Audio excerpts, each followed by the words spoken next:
And thank you for joining me for Listen Up Homebuyers. I'm Victoria Ray Henderson. I'm a broker with the Buyer Brokerage in McLean, Virginia, and we serve the greater Washington, D.C. and Baltimore area. And I am so happy to have Kad Mendoza with me today to talk about what the market conditions are like in the Atlanta, Georgia area. Kad Mendoza is the broker owner of Mendoza Realty. He's been an exclusive buyer agent and broker, I'm assuming, for 16 years or almost that long as a broker. He and his wife, Peaches, have two very active children, ages 11 and 13. And he also fosters two children, ages 6 and 8. So, Kad, thank you so much for taking time out of your busy schedule to join me here on Listen Up Homebuyers. I really appreciate it. Yeah, thanks, Victoria. Thanks for having me for sure. You're welcome. And let's get started talking about a general overview. What are market conditions like in the greater Atlanta, Georgia area? Yeah, no, great question. Right now, just like most of the country right now, inventory is super low and buyers are dealing with multiple offers and having to bid over list price. I've seen anywhere between 10, 20, 30, 40, even 50,000 over list price to be able to purchase a home. Mhm. And that is the world we live in. And is it that way right now, October 2021, or was it that way in the spring? Tell me how things have changed this year. Yeah, so this year, towards the beginning of the year, it was a lot more competitive. Mhm. A lot of times I saw, just speaking with other agents, 30 to 40 offers on a house. Yeah, And that is just, yeah, it's when you have to insane. compete with that. Yeah, yeah. So now, the funny thing is, we still have those multiple offer situations, but at least it's a little more um, bearable. So now we Understandable. have, yes, Yeah. yes. So we're looking at 3 to maybe 5 offers on a house. Hmm. So it's not as bad, but still, it could be That's a lot. nothing. Yeah, yeah. Yeah, we just today we were ratified. We were just competing with one other offer, and I just couldn't believe it. I because just last week, same buyers, same little buyers looking in Anne Arundel County in Maryland, 14 offers on this Wow, little tiny house that backs up to a ravine, wow, tremendous crevasse down into a creek. 14 wow, offers. Yeah, it's wow. nuts. Yeah, It is. It yeah. is. But you got to Yeah. get out there and keep trying because you never know. You could have the same thing happen as what we had today, where all of a sudden, here's this house. It's adorable. Only two people are writing. So it's better in the fall, I think. Yes. Yeah. As of right now, I'm starting to get more offers accepted. Good. It's been a little easier than when it was in the beginning of the year. Mhm. So it's gotten a little better. Not great, but Right. still a little better. I think it sharpens our skills as exclusive buyer brokers. I think that what you end up with, what I have found is that I am much better at protecting my clients, evaluating those properties so that they don't jump and want to make an offer before something, or rather on something that really isn't a good quality home to start with. And then also that whole negotiation piece, putting everything together, making sure that they're not, giving the shirts off their back to get a place and then they resent that. Because I have been reading that buyer remorse is a thing that's on the rise, which I completely understand. um, Talk to me a little bit about your experience with walking buyers through all this. Yes. I'll probably talk a little more about first time home buyer because those folks are the ones that need the most help. Yeah. And have lots of questions and probably a little stress just to begin with. And Exactly. It's the most so rewarding group of I'm people to work sorry. with. Very rewarding group of people to work with. It really is because Yeah. they're so excited, Mhm. and they just picturing themselves, raising a family and all that in that house, and so it's a very big deal, and it's fun being a part of that. I agree. I agree. Yeah. So, with those first time home buyers, the main thing I always tell them is step number one of everything you're going to do, let's make this process really stress free And if you do this step, you're gonna love me for it. And that is get the right lender, not just any lender, get the right lender and do it on the front end. Mhm. You know, if you're going to quote some folks, by all means do it. But picking the right lender and doing it on the front end, so you know all your numbers, Mhm. you know how much cash you're going to need, what your down payment is going to be, what your monthly payment is going to be. Mhm. Sometimes folks, will pick a number just out of the blue. Well, I could kind of afford that. But then they look at the monthly number. They're like, well, maybe I shouldn't go that high. Well, you Mhm. need to know that information on the front end, Right. because I don't want you falling in love with a house that is 50 grand above your budget. Right. And then all of a sudden you're trying to make it work, and then you're going to be living a stressful life. Right. And that's what you don't want to happen. And being pre-qualified means that a lender has really checked out your finances, so that there's nothing that's going to pop up and maybe even surprise you. We've had clients find out, wow, I had no idea that this or that credit card was still hanging out there, or this particular student loan debt hadn't been registered as paid. There's so many things that lender needs to do. Talk to me about first of all, it is your choice as a buyer who you work with, from us, the brokers, the exclusive buyer brokers, lenders, title company, home inspectors. But why is it important to choose a lender that is local and somebody who is good? Tell me about that, the description of a good lender. Yeah. So and like you were saying, it is the buyer's choice. And I always tell folks that at the end of the day, it's your money and you get to pick who you want to work with. Mm-hmm. And there's a big but, I want to make this process a great process where with minimal to no stress. Right. And the lender is probably one of the most stressful part of the home buying process is if you pick a bad lender. So that lender is very important. And what you look for are folks that are local, like you were saying. And I could tell story after story from these big banks and credit unions Mm-hmm. that they're just nightmare stories. I mean, as you can imagine, and people don't think about this, you're a week or a few days from closing and they still don't have you approved. Mm-hmm. And to some folks, that might not seem like a big deal, but the issue is a lot of folks take time off of work for that closing date. They have movers set up. They have friends, family helping out on that day. Mm-hmm. There's so many moving parts. Oh yeah. And Oh yeah. so any delay, even if it's just one day, and I promise you, I've had lenders tell me, Kat, it's just one day. It's no big deal. I'm like, no, it is. That's so It is a big irresponsible. deal. It is. This is very stressful. Yeah. You have all utilities turned on for that day. I mean, there's so many things involved. So many things. So that picking the right lender is so important. And I'll get folks too that tell me, you know what, Cad, I've had such a great experience with this loan originator. And I tell them, that's great. Mm-hmm. But that bank is known for Mm-hmm. these issues. Mm-hmm. And I'll explain it to them. Mm-hmm. A lot of times these loan originators, they're good folks. They're good people folks. They're good at talking. They Mm-hmm. answer the phone. They Mm-hmm. probably don't work on weekends. They probably don't work at nights. Which is But when they're we work and we need but those lender letters. yes, and that's Yeah. when we need the lender letter. Yes. Mm-hmm. So, and I tell them, a lot of times I'm glad you have that good relationship with them, but at the end of the day, how's their underwriter Mm-hmm. and their processor? How are they working? You don't know them. And I promise you, once you get to that point where it comes to crunch time, that's when you're really going to need them. Yeah. And a lot of times that's not the, you're going to have a bad experience. And there are deadlines that all of us have to meet. Everybody who is assembled as the team that's working, for the buyer or buyers. And the lender has some really specific deadlines depending. I'm not sure how your contract is in Atlanta, Georgia, but we have a contract that has specific appraisal deadlines, financing deadlines. And if they're not met, that is really serious, because at the end of the day, it can cost that buyer money, lots of money. So that lender has to pick up his phone or her phone, particularly when they're reviewing offers.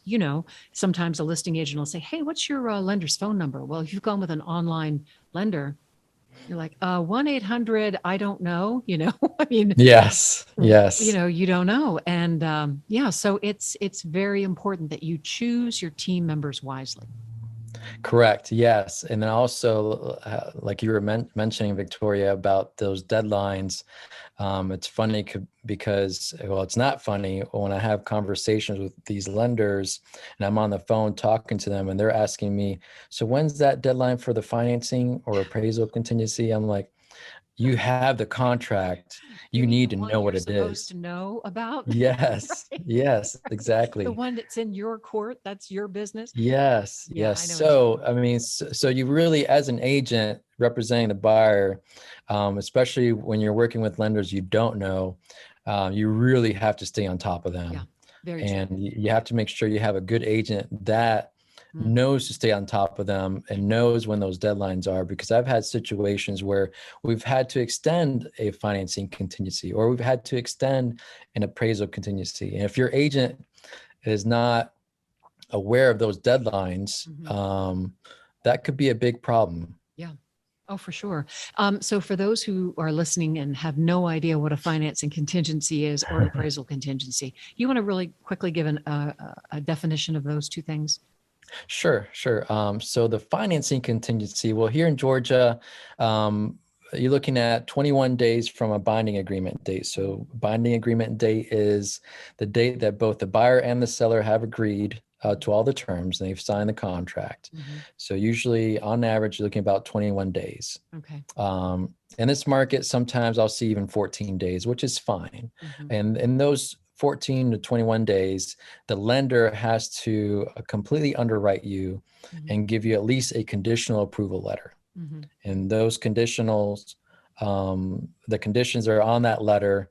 Mhm. As a buyer, you have to look through them and make sure, hey, I can meet these conditions. Mhm. No problem. Let's move forward with it. Mhm. Right. Or you look at those conditions and say, hey, there might be an issue with this. Mhm. So we need to discuss this further. Yeah. So that is the financing Contingency. condition And it's also contingency part. it's in place to protect the buyer as well. If through no fault of your own you were to lose employment or something, the whole reason it's there is as a protection for you so that you can get out of that contract. It won't bind you if you have the financing contingency. It's a built-in protection for you.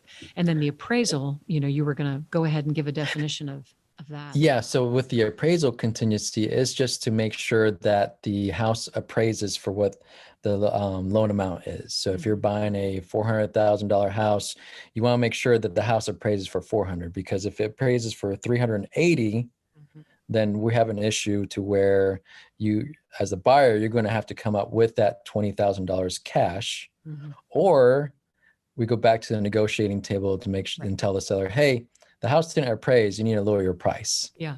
And just to drill down on that a little bit more, the lending institution is only going to give you the amount of money that the appraiser who goes out to evaluate the property independently.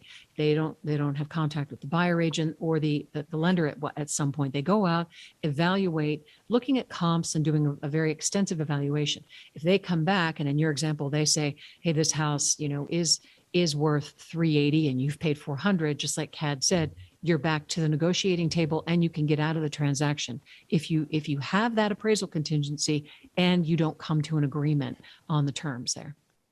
Correct. Yes. And that language in there in that contract is so important. Yeah. And in this crazy market, I've talked to agents where they've seen folks waiving Mm-hmm. both those things, the financing contingency and the appraisal, and that just leaves Vulnerable. yeah, you're very vulnerable at that Mhm. point, Yeah. and that could be a big mess. Unless you So have a lot of cash. If you have a lot of correct. cash and you're like, that doesn't matter to me. Who do you know Yeah. like that? Not too many people, but there are Mm, people out there who would say, I'll make up that difference. yeah. And there are ways around that. We could talk about this for probably a half an hour, but we'll move past this because I want to give an Sure. overview of the experience of Atlanta. So Sure. yeah. So after those two pieces in the contract. Yep, yep. So in Atlanta, too, you have to have I don't know if it's a good time to talk about the brokerage agreement. Sure. Yeah. So in the state of Georgia, you have to have a brokerage agreement signed by the buyer and the agent. Basically, that brokerage agreement states that the brokerage represents you in the transaction as the buyer. So we're making this offer for you, and we're supposed to represent you. So that's what a brokerage agreement. Now, in that brokerage agreement, you just have to make sure as a buyer, there's a couple of things you want to look out for. And I'll give you one experience I've had recently where I had a client come to me wanting to get out of their brokerage agreement because the agent didn't do a great job. Come to find out, in that brokerage agreement, there's a $1,200 retainer fee that they did not know. They didn't read through the contract. Yeah. And that's a big fee. That's a lot of money. And that could have had to been paid by her. And no questions asked. Luckily, we figured out a way out of it. Wow. Yes. Good. Because they did some things that weren't ethical. You mean the agent who had the broker agreement? Correct. On an offer, on one of the offers that she had, and she explained to me the situation, and they didn't have the best interests of the buyer. Okay. So I was able to help her to understand ethics, and why what they did was not ethical, and that was a way for them to get out of it. Good. Were there other terms in that buyer broker agreement that were understood? Yes. So most brokerage agreements I've seen or talked to other agents, and I'm talking about good agents. You're looking at around 3 months on average, something like that, 2 to 3 months, maybe 4 months even. On this particular one, it was a 10-month brokerage agreement plus a 2-month protection period. And so basically it was a 1-year-long brokerage agreement, which is overkill. It's highway robbery, and that shouldn't have happened. But the buyer was a first-time home buyer. They didn't know what they were doing. They just signed off on it and just went on their merry way. And so it was a big learning lesson for them, for sure. That's a big lesson to learn. Wow. Well, I'm glad you were able to help them. That's wonderful. Yeah. Yes. Wow. Yeah. They got to the point where the agent wasn't really showing them houses in a timely manner. And in this market, if the house comes up today, you really have to be out there that afternoon, or else you're going to miss out on it. Yeah, that's true. So, I think a big part of how we've had success is being first. Yes. It doesn't work every time, but the minute we see something come on the market, we say, all right, let's go. And we start that communication with the listing agent to see if there's anything that their seller needs, that won't impact our buyers in any way, in a harmful way at all, but that we could accommodate. So, for example, like if they need a rent back, you need 30 days to stay in the house. If our buyers can do that, that's great. Okay, we can work out the details of that. Anyway, just trying to have that conversation and getting in there, is really important. And most agents, when I tell them, hey, I am an exclusive buyer agent, all I do is show houses. And they look at me like I'm crazy. Like, you need to be doing listings too, because it is more work. If you think about it, you're out there driving around with a listing. You just list a house, and a lot of agents just list it and just sit back and wait for the offers to come in. Hey, but we get our cardio in. That's why. Yeah, right. I showed 11 houses the other day. Oh, wow. Yeah. It's just, but the funny thing is, and I'm sure you're the same way, I love evaluating homes. I love evaluating properties. It's just so fun. And like you said, when, the first time home buyer is really excited, these folks I'm thinking of, it's the second time around with us. And I'm just as excited because now we're going to be looking at, it's kind of a different thing that they need. So I think being exclusive buyer brokers and agents, we're a unique breed. There's no doubt about it, but it does seem to fit my personality. And when I meet everyone, we're kind of cut from the same cloth, Yes. Yeah, it's funny because when I do meet other exclusive buyer agents around the country, I feel like, we're the same. We love what we do. We enjoy being out there. And that's so important because like I said, a lot of agents are lazy and they don't want to be out there showing 11 houses. You know, Right. they want to show you 5 at the Right. most. And like, hey, and then they try to talk you into it, Yeah, you which know. we don't do. That's Yeah, yeah. that's Mm-mm. yeah. I But I think mean, I think we talk people out of them more than talk them into it. yes, no, exactly. That's exactly it. Because you want them to buy the right house, Right. and you want, 5, 10 years down the road, whenever they do go to sell the house, you want it to sell quickly for them. What I don't want to hear 10 years down the road is, hey, Kat, I can't sell my house. Yeah. So you want to talk them out of a bunch of houses to make sure they buy the right one. Yeah. So talk to me about, you talk about evaluating properties, but it really goes beyond that. I mean, you really have to look at the bigger picture, the houses in the neighborhood, the community overall. Talk to me about that process for you when you're working with buyers. Yes, no, great question. It's so important. Yeah, it's not just buying the home and that particular home. You want to look at the whole community, the whole neighborhood, and so many other factors. I'll give you an example. I had a client who was going to buy a home, and the first time home buyer is like 10 years ago, and the house had a very steep driveway. Hmm.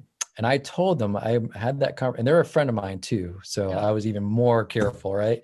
Mhm. So I told them, like, listen, with this driveway, I know you love the house, but with this driveway, you're gonna have a hard time selling it down the road. Mhm. They were so excited by the house, that they didn't really listen, but so they went ahead and bought it but I fought it. Right. Moved forward a few years from there, probably like 6 years from there, they tried selling the house. They had a hard time selling it. Oof. Yeah. And I told him, I had that conversation with him. He's like, yeah, I know, I remember. So they Mhm. ended up renting it out, and they're totally fine now. Yeah. But these are things you have to look out for. Right. Right. And then also too, especially for first-time home buyers, they don't know what they're looking for a lot of times. And sometimes you'll see these investor properties where they flip the house, they Mhm. put a coat of paint on it, Yep. and then I call it the lipstick on a pig house. Good. And so you kind of have to look and make sure everything else looks good. Yeah. And in this particular home, I remember a few years back, I had a client where they loved the house, Mhm. fresh paint, fresh floors. I mean, everything looked great. But Mhm. when I went down to the basement, you saw the uneven floors. You Ah, saw the the basement. Yes. yes, yeah, yeah. You Where saw the everything falls apart. correct. Yes. Yeah, it does. And you saw the polybutylene plumbing, which is not the plumbing you want in the house. Right. You saw some other like little water issues. You can see the stains from the Mhm. water that's coming in. And Uh-huh. those are things you have to look out for. The buyer doesn't know. Right. In that particular situation, I was able to talk the buyer out of it. They're like, Mhm. okay, yeah, this is just too much Mhm. work. And there Mhm. was some other things involved in that particular home, like I had single pane glass windows, Oh, so yeah. which makes the house very inefficient. Yeah. And people have to think about those things. And I know for some folks are probably hearing this, they're like, well, that's what the inspector is for. And I get that, I understand. But if your agent could find that before you make an offer, before you fall in love with the house, that's so important, because that way you're not surprised at the polybutylene at the inspection report, Yeah. And you're not paying for that inspection, which, Correct. depending on the size and square footage of the home, at least in the greater DC Baltimore area, that's how much it equates to the cost of the home inspection. So we had a Yeah. home inspection recently that was $1,500. Everything moved ahead, but if it hadn't, $1,500 out of pocket is quite a bit of money. So Yes. yeah, you're right. We try to troubleshoot what we see from our experience of, as you said, being in thousands of houses, and Yeah. how we can help protect people so they don't buy that lemon. Kad, what can you tell me about as you are working with buyers, and they find their property? Next step, of course, is putting together that contract. Walk me through that. I know there's a lot to it. We could spend a whole hour talking about it, but give me Right. an overview of that process. Sure. Sure. The main thing, once a client, um, picks the house, and this is the house they love, the CAD, this is it. We want this house. The first thing as an agent is to make sure that the value, the list price is going to work out as far as the appraisal goes. Is because it's the list price to me is somebody else's opinion of what the house is worth. I always say it's a suggestion. It's a suggestion. Yeah, exactly. And it could be right, or they could be really wrong. And if it's been on the market for longer than two weeks, there's something wrong there. And yeah. And it's funny because I'll get buyers like, hey, Kat, this looks like a good one. Then I look at the days on the market. I'm like, I could tell you right now it's overpriced without even looking at the comps. But a couple of things I want to make sure, right now we have to protect the buyer. There's language in the contract to protect them in case the financing falls through. That's your financing contingency. And then there's other language in the contract to protect against a low appraisal. That's your appraisal contingency. Other things on the contract, you want to have your due diligence or inspection contingency. Again, in this crazy market, I've seen folks even waive that, which is crazy. I won't make an offer like that. I just refuse to do that. Yeah. So as far as the contract goes and having that, those things in the contract, your appraisal contingency, financing contingency, your due diligence or inspection period, those are all important things on there. Other things you want to look out for is you have to make sure that the buyer really reads the seller's property disclosure statement. There's things in there that you want to look out for. Number one, what is staying with the home? What you don't want to happen is the day of closing, you do your final walk, and then you go to the house and that refrigerator is not there that you loved. How old is the roof? How old is the HVAC? How old is the hot water heater? And a lot of times those things, if you have the right agent that's done this a million times, you know what to look for already. And you already have an idea of how old all that stuff is. And that's music to my ears at closing when clients are like, that wasn't too bad. That was kind of easy.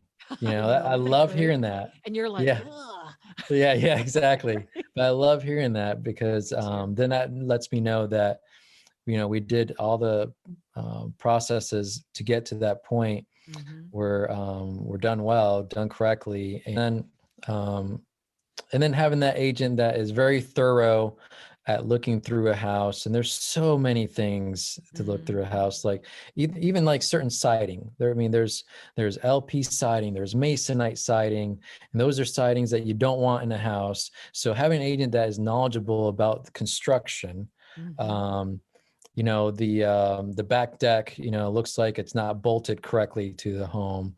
These are things that you want to look out for. And I see it all the time. Oh yeah. I see it all the time. So you want to prepare the buyer for those things, so they don't have to get to the point where they're surprised at the inspection, and paying for the inspection. So if you have an agent that knows how to look for these things ahead of time, and also too, before you fall in love with the house, let you know what all the issues are. Yeah. I'm really good at shooting down all the things in the house. It's Yeah, I'm an expert at it. Yeah. You feel kind of bad, but you're kind of like, well, there's no GFCI protectors in the kitchen. Yeah. but it's all remodeled. I see it quite a bit. Yeah. And I'm like, okay, what other corners did they cut? Exactly. When they're doing that. Exactly. Well, Kad Mendoza, the broker owner of Mendoza Realty, serving the metro Atlanta area. It has been a real pleasure finally getting to talk to you in person. We've talked quite a bit, via email and on the phone, but it is wonderful to have you. Thank you so much for joining me on Listen Up Homebuyers.